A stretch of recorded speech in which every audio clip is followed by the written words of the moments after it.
Hello, my name is Emily Gaddis, and I have decided to do my capstone project on the San Bernardino mass shooting in California.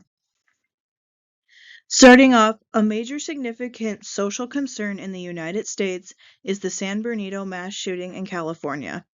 This project will explain what the mass shooting was, who was involved, the after effects of this shooting, and also show sociological perspectives and the impact of the mass shooting.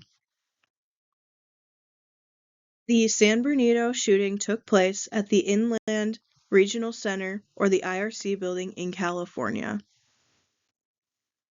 Who was involved? There were two suspects involved in the shooting. Their names were Sid Ruwan Farouk and Tashfeen Malik.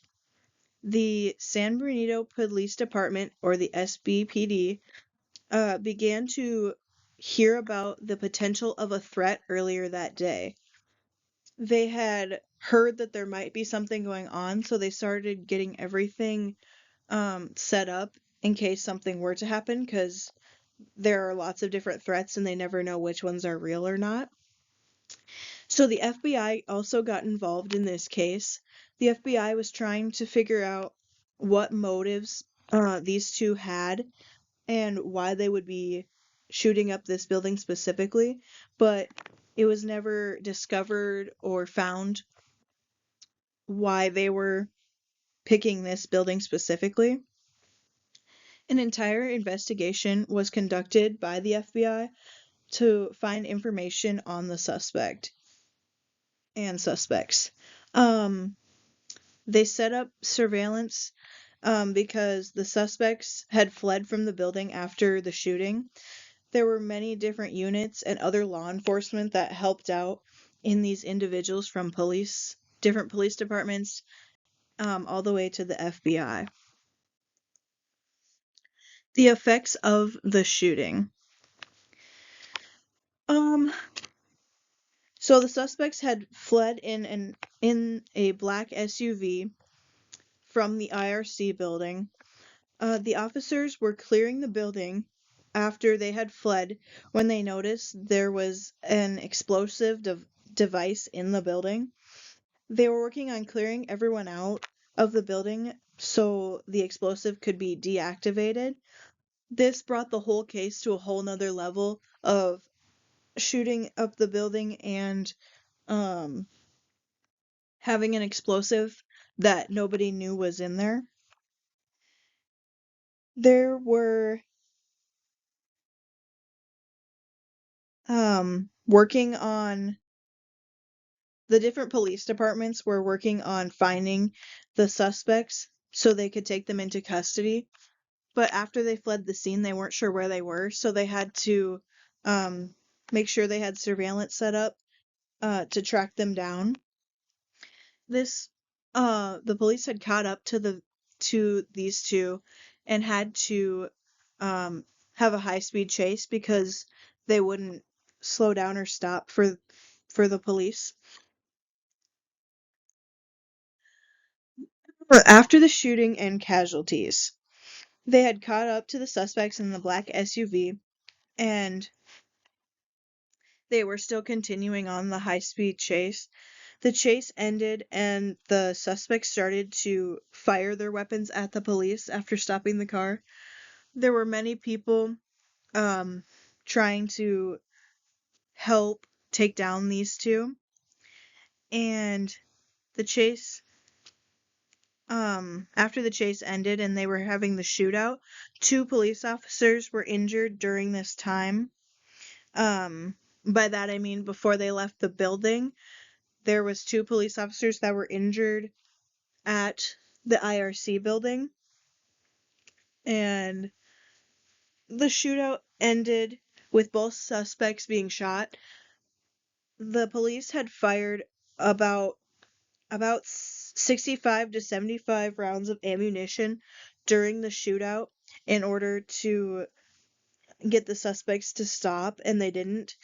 In total, there were 14 people that were killed at the IRC building, and 21 other people were injured at this building.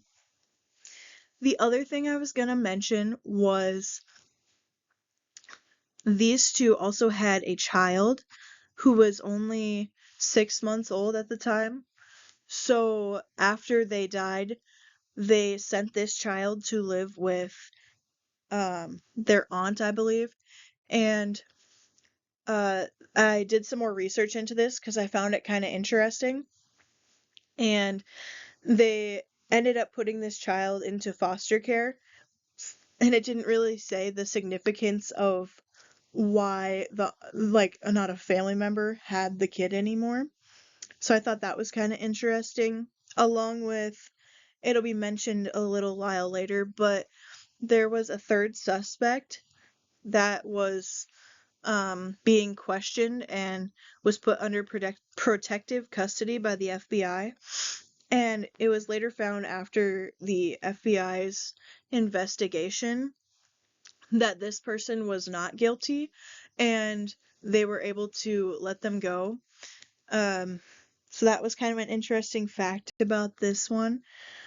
And then moving on to statistics now.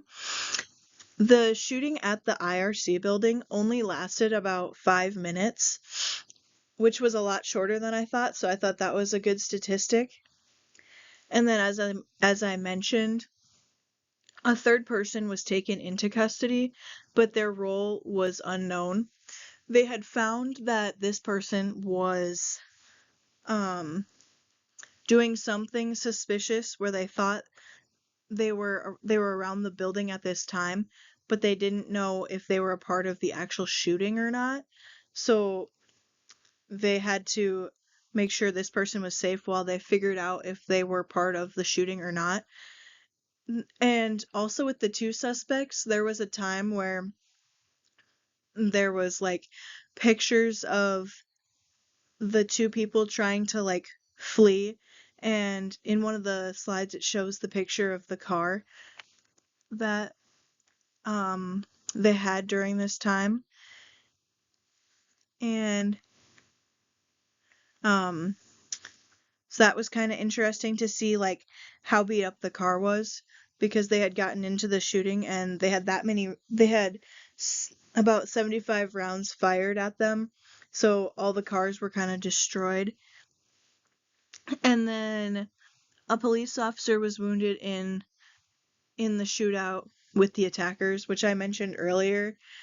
There was many different injuries throughout the um between the IRC building and the shootout with the two suspects.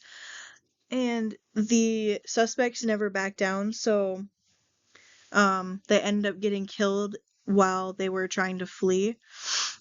And from what my research told me, going back to the IRC building, they had found the explosive bomb, and as far as I know, everybody else had been successfully evacuated from the building, and I believe that the explosive had been taken care of, and everybody else was safe other than the um, few people that they killed at the IRC building and the others that were wounded.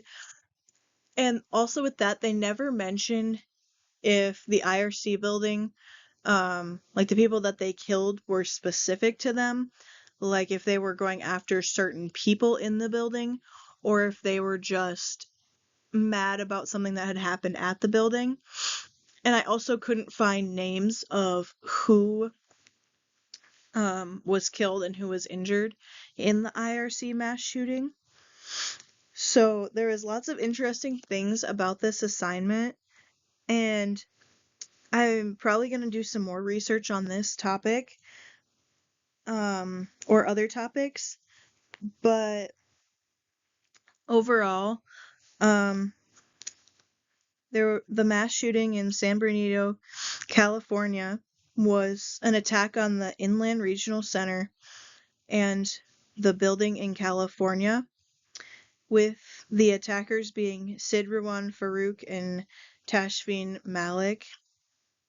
There was an investigation, and those two were the only two suspects, They had chased them down because they fled in a black SUV, and then they attacked the IRC building, and then they were killed at gunshot for firing at the police. Sociological perspective. The theory focuses on attention from collective behaviors to collective action based on a shared interest, which identifies several instances of convergent or collective behavior. This relates back to the topic because the two suspects have had a shared motive to attack the IRC building. This could cause an assembly perspective. And then for my discussion questions, regarding the topic of the IRC building, what are some strategies of security you think could help prevent this building from being attacked in the future? And then my second one is, if you would have been in the IRC building when the attack started, what would you have done to protect yourself and others? And then there's my resources.